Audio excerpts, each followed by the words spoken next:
আসসালামু আলাইকুম। সুপ্রিয় শিক্ষার্থীরা, আশা করি সকলে ভালো আছেন, সুস্থ আছেন। আজকে আমরা আরবি সাহিত্য নিয়ে বেশ কয়েকটা ইম্পর্টেন্ট প্রশ্ন পড়ব। এই যে আপনারা যে প্রশ্নটি দেখতেছেন, এটি বিগত সালে এসেছিল এবং প্রতি বছরের জন্যই এই প্রশ্নগুলো খুবই গুরুত্বপূর্ণ। এখন থেকে মডেল টেস্ট বা কিছু কিছু ক্লাস আমি আমার এই চ্যানেলে আপলোড দিব, তাই আপনারা এই চ্যানেলটিও সাবস্ক্রাইব করে রাখতে পারেন। রোম সম্রাট হেরাক্লিয়াসের নিকট রাসূলুল্লাহ সাল্লাল্লাহু আলাইহি ওয়াসাল্লাম কোন সাহাবীর মাধ্যমে পত্র পাঠিয়েছিলেন? এটা আমি আপনাদের মনে রাখার সহজার্থে বলেছিলাম যে দাহিয়াতুল কালবি, যার রূপে জিবরাইল আলাইহিস সালাম মাঝে মাঝেই পৃথিবীতে আসতেন, রাসূলুল্লাহ সাল্লাল্লাহু আলাইহি সাল্লামের কাছে দেখা করতেন। আর তিনি কি করেছিলেন? তার শিশু সন্তানকে জীবন্ত পুঁতে রেখেছিলেন। এরপরে অনুতপ্ত হয়ে জাহিলিয়া যুগ থেকে যখন নবী করিম সাল্লাল্লাহু আলাইহি সাল্লামের কাছে এসে ইসলাম গ্রহণ করেন, তখন তিনি অনুতপ্ত হয়ে পরিপূর্ণ ইসলামী জীবন বিধানে চলে আসেন। আর পত্র পাঠিয়েছিলেন তার মাধ্যমেই। এখানে তথ্যসূত্র দেওয়া আছে। মুকাউকিস কোন দেশের বাদশা ছিলেন? তিনি ছিলেন মূলত আপনার মুকাউকিস মিশরের বাদশা ছিলেন। নবী সাল্লাল্লাহু আলাইহি সাল্লাম যে সময় রাজা বাদশাহের কাছে পত্র প্রেরণ করতেন, আহ, তারা হলেন তারা হলেন যে মূলত রোম হেরাক্লিয়াস, পারস্য সম্রাট খসরু পারভেজ, আবিসিনিয়া ও নাজাসি। যেহেতু হেরাক্লিয়াস, নাজাসি এগুলো আমরা পড়েছি, এই যে মুকাউকিস মানে সবার কাছেই পত্র পাঠাইতেন। হেরাক্লিয়াস কোথাকার সম্রাট ছিলেন? সে ছিল রোমের সম্রাট।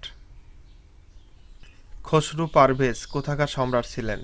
সে ছিল পারস্য বা বর্তমান ইরান যেটাকে বলে, ফার্সি ভাষায় যারা কথা বলে, সেই পারস্যের সম্রাট ছিলেন খসরু পারভেজ। নাজাসি, নাজাসির শুধু একমাত্র মানুষ যার গায়েবানা জানাজা সেই সময় কোথায় হয়েছে? মক্কার চত্বরে হয়েছে, বা রাসূলুল্লাহ সাল্লাল্লাহু আলাইহি সাল্লাম সে সময় গায়েবানা জানাজা করেছিলেন। নাজাসি ছিলেন মূলত আপনার এই যে আবিসিনিয়ার অধিপতি বা রাজা। এরপরে বাদশাহ মুকাউকিস কোথায়কার বাদশাহ ছিলেন? আমরা একটু আগেই পড়লাম, বাদশাহ মুকাউকিস ছিলেন মিশরের বাদশাহ। পারস্য লোক যারা ছিল তারা মঙ্গল ও কল্যাণে খোদাকে বলতো ইয়াজদান। এই ইয়াজদান বলতো। খসরু পারভেজ ও তার জাতি সূর্য পূজারী ও অগ্নিপূজক ছিল। এই দুই খোদা, মঙ্গল ও কল্যাণের খোদা ইয়াজদান এবং অমঙ্গল ও কল্যাণের খোদা হিসেবে আহরিমান কে মান্য করত। তারা নবুয়ত ও রিসালাতের সঠিক মর্ম সম্পর্কে অজ্ঞ ছিল এবং এবং কি তারা দুইটা দিন পালন করত, একটা হলো নৌরুজ আর মেহেরজান। এগুলা এখনো ইরানে কিছু কিছু জায়গায় এগুলা পালন করে, যেমন আমরা বাংলা নববর্ষ পালন করি। তো এরকম তারা সেই জাহিলি যুগ থেকে আরো কিছু কিছু দিবস পালন করত। অমঙ্গল ও কল্যাণের খোদা বলা হয় কি? জাহরিমান। রোম সম্রাট হেরাক্লিয়াস কোথায় জন্মগ্রহণ করেন? হেরাক্লিয়াস জন্মগ্রহণ করেন আপনার এই যে কাপুডেশিয়ায়। এই সম্রাট এক গ্রিক পরিবারের সদস্য ছিলেন। তিনি কাপুডেশিয়ায় জন্মগ্রহণ করেন এবং কুর্তাজেনা ও কার্থেজে লালিত পালিত হন। তিনি আফ্রিকার একজন শাসকের পুত্র ছিলেন। রোম সম্রাট হেরাক্লিয়াস কোথায় ইন্তেকাল করেন? আর সে ইন্তেকাল করেন আপনার রোমের যে রাজধানী ছিল কনস্টান্টিপল, যেটা বর্তমানে ইস্তাম্বুল। ইস্তাম্বুল কত সালে আপনার বিজয় হয়েছে? 1453 সালে। আর বিজয়ী করেছিলেন মোহাম্মদ আল ফাতিহ, রাসূলুল্লাহ সাল্লাল্লাহু আলাইহি ওয়াসাল্লামের ভবিষ্যৎবাণী অনুযায়ী। আর তিনি উসমানীয় খেলাফতের সপ্তম কি ছিলেন? উসমানীয় খেলাফতের সপ্তম সুলতান ছিলেন এবং তারপরেই এই কনস্টান্টিপল বিজয়ের পরেই ইসলামবুল নাম করা হয়, আর যেটা এখন তুরস্কে অবস্থিত ইস্তানবুল নামে।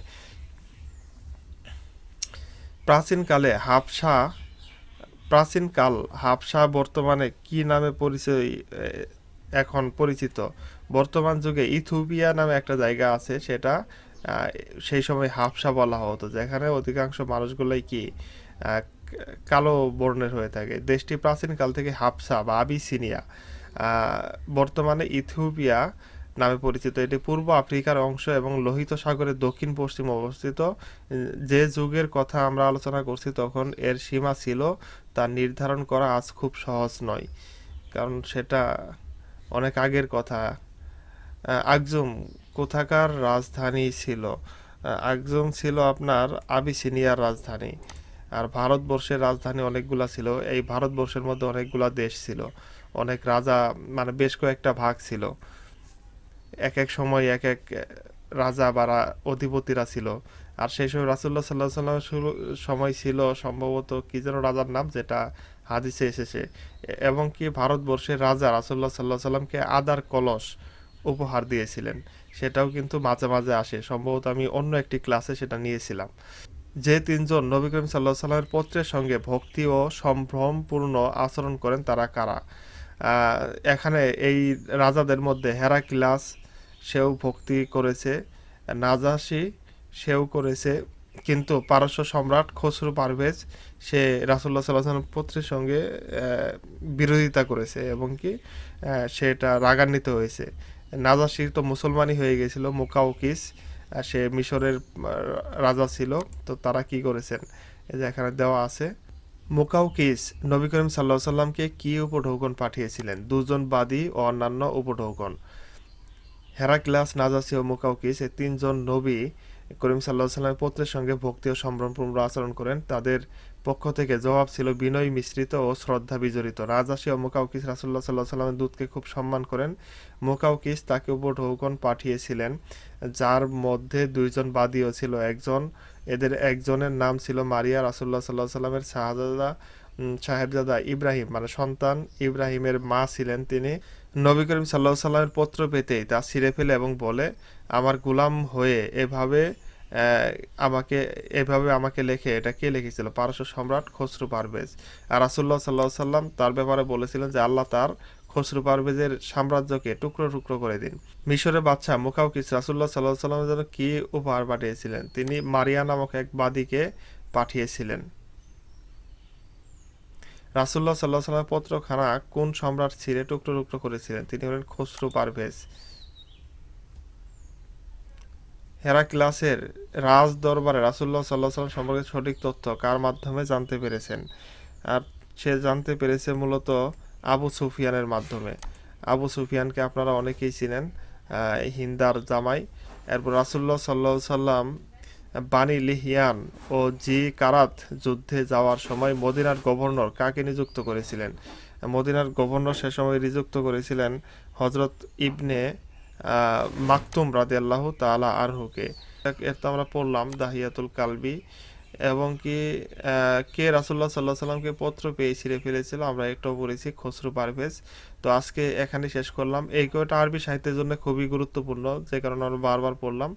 আপনারা এখান থেকে আসলে হয়তো বা এই 22টা প্রশ্ন থেকে একটা বা দুইটা কমন পড়তে পারে আলোচনার মধ্য থেকে।